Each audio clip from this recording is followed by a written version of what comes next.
Welcome to the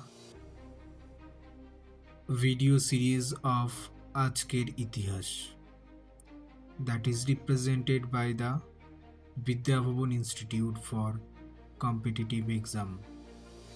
আজকের ইতিহাসের video series হলো অল্প সময়ের ছোট ভিডিওর মধ্যে দিয়ে আজকের তারিখের অতীতে ঘটা বিভিন্ন গুরুত্বপূর্ণ ঘটনা, ঐতিহাসিক গুরুত্বসমূহ এবং অন্যান্য বিভিন্ন ঘটনা সেগুলোকে জানা।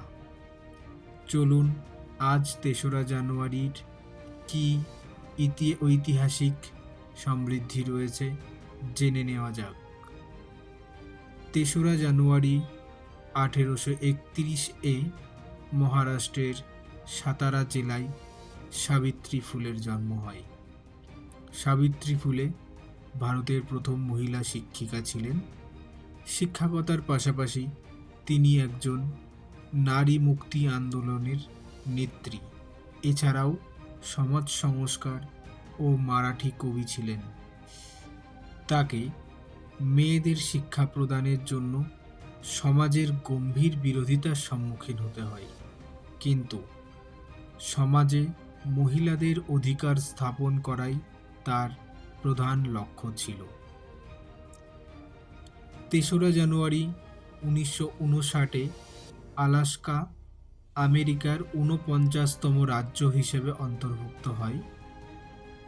এই আলাস্কা আগে রুশ বা রাশিয়ার অংশ ছিল, কিন্তু আমেরিকা ৪৫ কোটি টাকার বিনিময়ে রাশিয়ার থেকে আলাস্কাকে কিনে নেয়।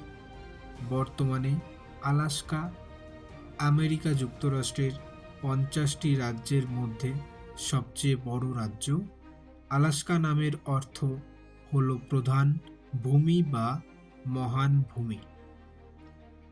৩রা জানুয়ারি ২০০২-এ প্রফেসর সতীশ ধাওয়ানের মৃত্যু হয়। তিনি একজন ভারতীয় রকেট বিজ্ঞানী ছিলেন। তিনি ভারতের শ্রীনগরে জন্মগ্রহণ করেন। 1972 সালে তিনি ভারতীয় মহাকাশ গবেষণা সংস্থার প্রধান হিসাবে নিযুক্ত হন। তার মৃত্যুর পর অন্ধ্রপ্রদেশের শ্রীহরিকোটায় অবস্থিত উপগ্রহ উৎক্ষেপণ কেন্দ্রকে তার নামে নামকরণ করা হয়। আমাদের এই ভিডিও সিরিজের দর্শকদেরকে ধন্যবাদ জানাই। আপনারা চ্যানেলটি সাবস্ক্রাইব করবেন এবং ভিডিওটি ভালো লাগলে লাইক করবেন।